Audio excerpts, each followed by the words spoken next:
representante de Chile Transparente. Muy buenas noches, muchísimas gracias por la invitación, muchísimas gracias a allá un buen amigo de muchos años y de varias batallas conjuntas que es Carlos Cantero, y para mí es un honor estar acá, es un honor estar acá porque aquí se construye país, y se ha construido país durante mucho tiempo, y en un momento donde necesitamos tener este tipo de reflexiones, una institución como esta no puede estar ajeno, como lo hablábamos con el gran maestro anterior a este salón. Esto quizás está haciendo interferencia. No, pero otra cosa. Siempre hay un corrupto que quiere que mi charla no salga bien. Bueno, contarles primero de dónde vengo. Yo soy abogado de la Universidad de Chile, soy director ejecutivo de Chile Transparente, y Chile Transparente es el capítulo chileno de Transparencia Internacional. Nosotros somos una institución que está presente en más de 120 países del mundo. Somos más de 1.300 personas que trabajamos en la institución. Nuestra sede central está en Berlín.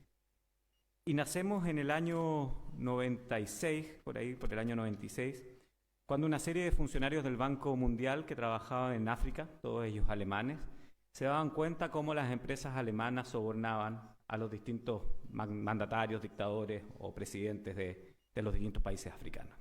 Y cuando iban a Berlín, la respuesta era: esta es la forma de hacer negocios. Y era tan la forma de hacer negocios que quizá ustedes muchos saben, las coimas se aprobaban en los directorios. Era algo absolutamente lícito. Bueno, si tengo que entrar a Ruanda a trabajar, es evidente que tengo que pagar coima, apruébamela en el directorio para que efectivamente saber cuánto es el presupuesto. Eso ha cambiado mucho, sin duda. Hay algunos que lo siguieron haciendo hasta hace poco, como Odebrecht, que tenía un departamento de coimas. Y eso ha sido comprobado y está hoy día, de hecho, han salido nuevas revelaciones de ese departamento de operaciones especiales. Por supuesto, no se llamaba de coimas, pero más lindo decirle operaciones especiales. Y entonces estos funcionarios del Banco Mundial se rebelan bastante contra esta respuesta tanto del gobierno alemán como de las empresas alemanas y empiezan a decir: mira, la verdad que estamos fallando en algo, porque hasta ese momento la reflexión de la corrupción era más bien una reflexión que la dejábamos a los ámbitos personales o a los ámbitos más bien de nuestros entornos más espirituales, más sociales, pero lejos de los entornos estatales. Había muy poca legislación anticorrupción. Estados Unidos tenía alguna ley de la época de Jimmy Carter que condenaba las prácticas corruptas en el extranjero, la FCPA, una que otra norma por ahí. El caso chileno, lo único que había hasta ese momento eran algunos dictámenes de los años 70 de la Contraloría General de la República que hablaban del principio de probidad, pero muy bien acaba de decir el ministro de Justicia, el principio de probidad no lo tuvimos establecido en nuestra Constitución sino hasta el año 2005. Entonces, muy lejano, pero no ajeno a la conducta humana. Uno podría decir que siempre hemos estado entre el debate de lo corrupto y lo íntegro.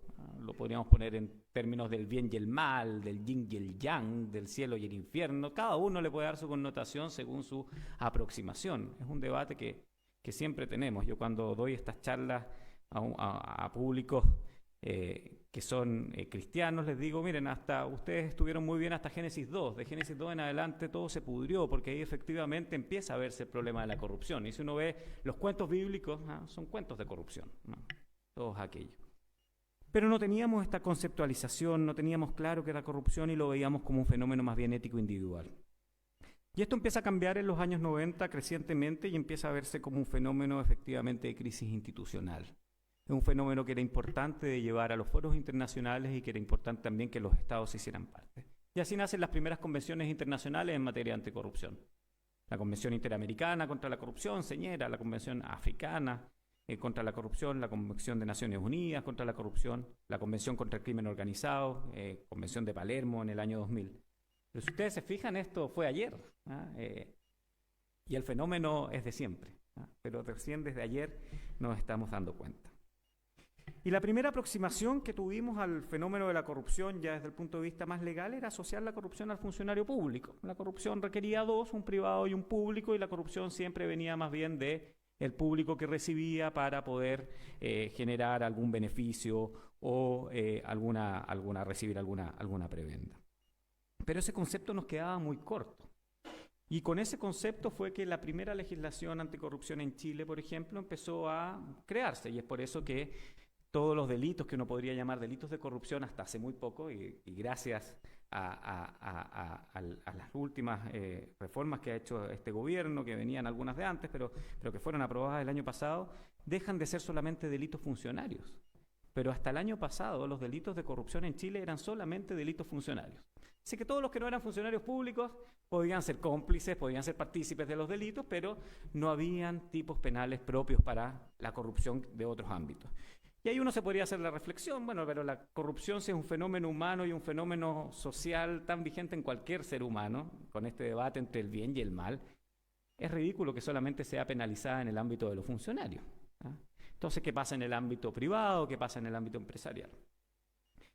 Y es por eso que en el año 2014, en Transparencia Internacional, hicimos un cambio del concepto de corrupción y redefinimos el concepto de corrupción. En general, el concepto de corrupción que se ocupa en la academia es el concepto de Transparencia Internacional. Y hicimos un concepto que es muy simple, pero que a mí en lo personal me hace mucho sentido.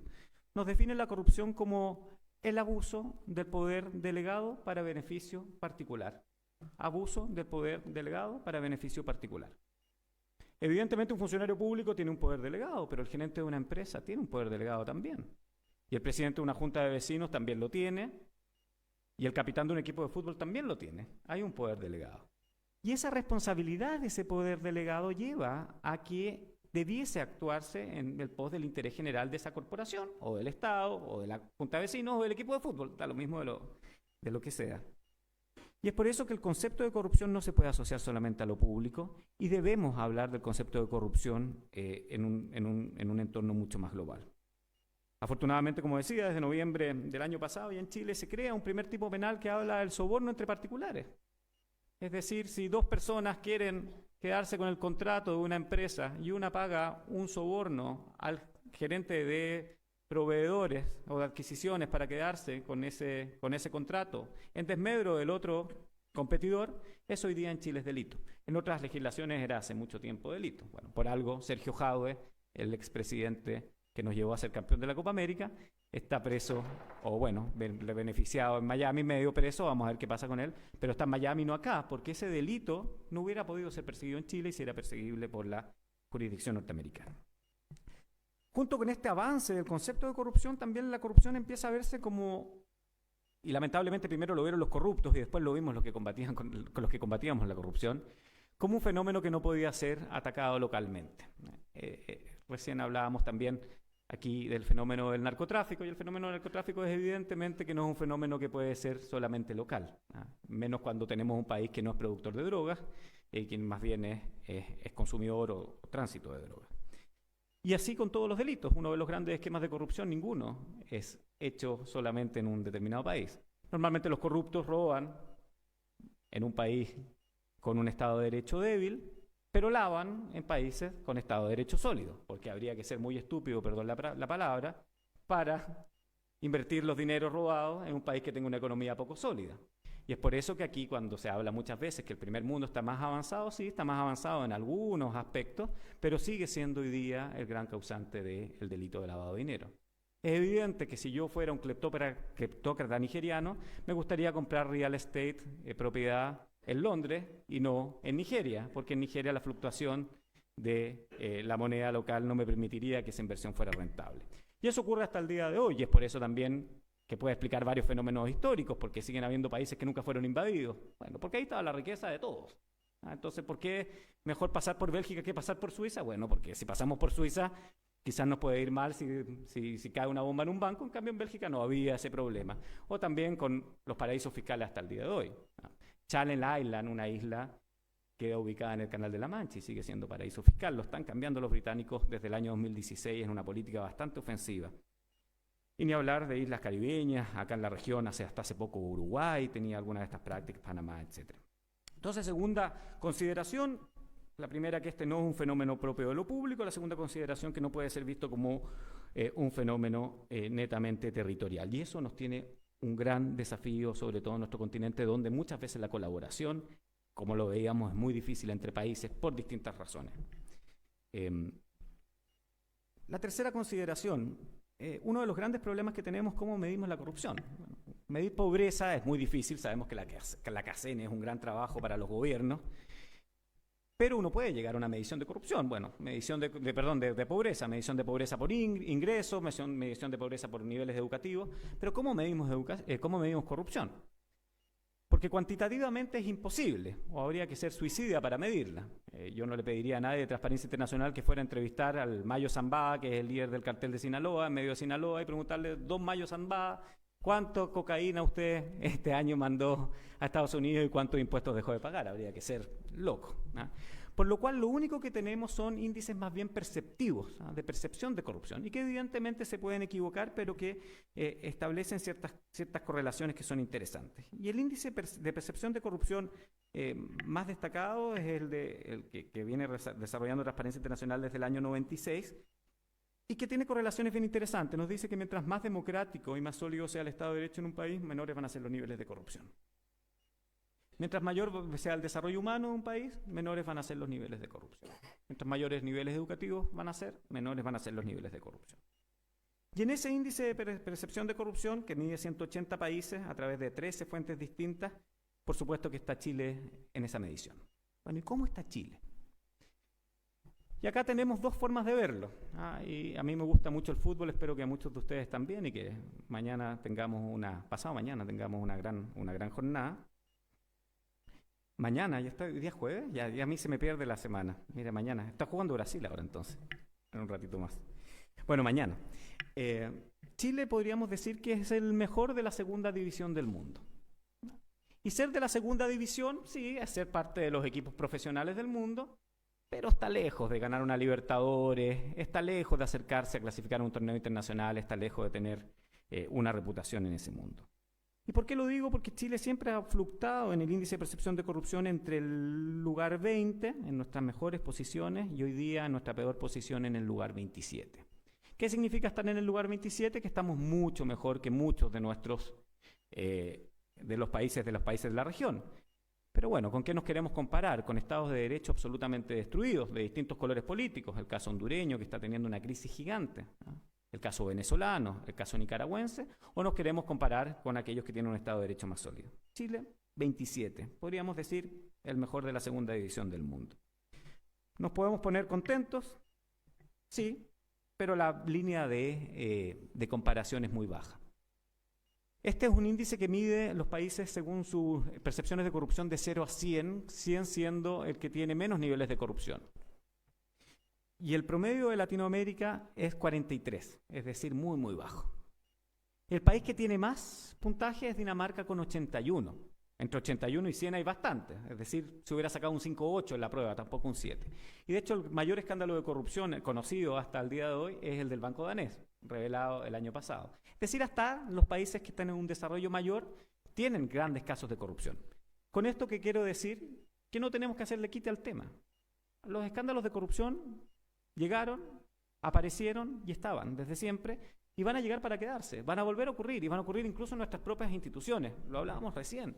Las grandes ONG del mundo estamos viviendo problemas grandes. Amnistía Internacional está en una crisis severa, Oxfam está en una crisis severa. En Transparencia Internacional también nos preocupamos. Bueno, en 120 países donde operamos, con 1.300 funcionarios, ¿habrá alguno recibido algún soborno alguna vez? Bueno, es posible que lo haya hecho. Entonces es muy importante que no nos ceguemos al fenómeno de la corrupción. Bueno, ¿por qué ocurre la corrupción? Ya hay distintas aproximaciones y a mí me gusta mucho una del profesor Robert Klitgaard, que nos dice lo siguiente: donde existe mayor monopolio de la decisión, donde existe mayor discrecionalidad y donde existe menos transparencia, es el caldo de cultivo perfecto para que los problemas de corrupción puedan aparecer. Y si uno empieza a pensar en nuestros casos de corrupción desde el último tiempo, ¿dónde han ido apareciendo? Donde estos tres ingredientes estaban presentes. Donde había monopolio de la decisión, donde había discrecionalidad en el uso de los recursos y donde había una falta de transparencia. En esos contextos la corrupción es más importante. Efectivamente, Chile, y bien lo decía el ministro, ha ido avanzando fuertemente desde la agenda desde el año 1994 y desde el año 2005 con paso bastante más presuroso, pero a mi juicio seguimos más bien al ritmo de Luis Fonsi, es decir, despacito. Como que vamos arreglando las cosas, pero con mucho cuidado, porque efectivamente el combate a la corrupción es distinto que el combate al crimen común, porque el combate a la corrupción es también un combate a crímenes que son relacionados con el poder. La semana pasada sacamos un reportaje donde colaboramos con Canal 13 de las elecciones de un partido político, ustedes lo podrán haber visto, y evidentemente eso molesta al poder. Entonces, ¿qué es lo que hacen hoy día? Se querellan contra nosotros. Entonces, los que denuncian corrupción finalmente tienen que ir a tribunales a explicar por qué denuncian corrupción. Bueno, eso ocurre. En otros países te matan. Afortunadamente en Chile estamos muy lejos de eso. Pero eso ocurre. Entonces, hay temor para hablar del tema de la corrupción. Hay temor para vencer la corrupción. Y uno lo que pediría es que la sociedad sí fuera mucho más valiente en atrapar el fenómeno. Sobre todo en el caso chileno, y con esto no sé cómo voy de tiempo, pero voy llegando a mi cierre, porque en el caso chileno estamos absolutamente a tiempo. El otro día, escuchando a la alcaldesa de La Pintana, y bueno, por supuesto ustedes sabrán mucho más, nos decía que el problema del castillo eran 6 cuadras. 6 cuadras. No es un estado completo como Sinaloa, no es un país completo como ha ocurrido en otros países de la región. Son 6 cuadras. En el caso de la corrupción en las distintas instituciones, ustedes mismos se han dado cuenta, bueno, son ciertos departamentos, ciertos lugares donde nos quedamos. Ayer me dio tanto gusto escuchar al ministro Espina que decía que el castigo para el mal uso de gastos reservados quieren que tenga 20 años de cárcel. Claro, porque cuando se están ocupando gastos que eran para la defensa nacional, para la inteligencia, para fines que eran personales o para distraerlos, bueno, eso debiese tener una sanción mucho mayor, está poniendo en riesgo la seguridad del país. Qué bueno que se esté avanzando no tan despacito este último tiempo, qué lástima que sea después de todo lo que hemos sabido. ¿Somos más corruptos que ayer? No lo sé, pero lo que sí es claro es que somos más ricos que ayer. Y cuando hay más riqueza, hay más posibilidades de robar, evidentemente. Este era un país exportador de cebo. Esas eran nuestras principales exportaciones. Cuando fue la crisis, el gran auge aurífero, empezamos a exportar trigo. Y después ya, por supuesto, las guaneras, el salitre, el cobre, y empezamos a hacernos ricos. Y este es un país que económicamente le ha ido bien. Y por ende también la prevalencia del fenómeno de la corrupción va cambiando, porque cuando hay más dinero también esos fenómenos prevalentes cambian. Y es por eso que hoy día en Chile tenemos trata de personas. Y es por eso que era algo impensado hasta hace 5 años. Que muriera una ciudadana dominicana, como murió Maribel Pujols el año pasado o antepasado, en la frontera abandonada por coyotes, era algo que nosotros lo veíamos en las películas de la frontera mexicana. Este era un país, cuando yo era niño y cuando ustedes eran jóvenes o niños, recordarán que lo que se consumía en las poblaciones era neopren, pegamento. Hoy día los niños ya no se drogan con pegamento, no se drogan solo con pegamento. Hoy día tienen acceso a drogas mucho mayores. Hablábamos recién de la marihuana creepy, hablábamos de la cocaína. Nuestra prevalencia cambió. Y es por eso que también nuestro traje de combate tiene que cambiar. No puede seguir siendo el mismo, no podemos seguir con pistolas de agua combatiendo el crimen organizado y al fenómeno de la corrupción. Y lo mismo ocurrió en las instituciones. Las instituciones empezaron a tener mayores recursos. Solo para terminar. Estamos en un punto de quiebre, en un punto de inflexión importante. No es posible eliminar la corrupción totalmente, pero sí es posible disminuirla. Y para eso hay 3 componentes que son fundamentales. El primer componente, la lucha contra la corrupción en el ámbito moral. Volver a los principios, lo que hablábamos y lo que hablaba el gran maestro. ¿Son los demás los corruptos o también nosotros ayudamos a que esa corrupción ocurra? Desde lo cotidiano hasta lo mayor. Y hemos logrado cambiar prácticas, sin duda en lo personal lo podemos hacer. Segundo, y que es algo que en Chile está muy presente y afortunadamente, la indignación social. Que nos moleste que una subsecretaria vendiera frutillas en su auto, está muy bien. Pero nos tiene que indignar con mucha más razón aquel que está haciendo mal uso de los recursos públicos y que está avanzando en esquemas de gran corrupción. Nos debiese indignar. Y en Chile nos hemos indignado, pero esa indignación tiene que aumentar. Y lo tercero, el combate desde lo legal. Y ahí hay que pasar de Luis Fonsi con el Despacito, quizás a un merengue ripiado, algo más rápido, para que efectivamente, cuando alguien tome la decisión incorrecta de cometer un delito de corrupción, sepa que le va a costar moralmente, socialmente, pero también legalmente. Muchas gracias.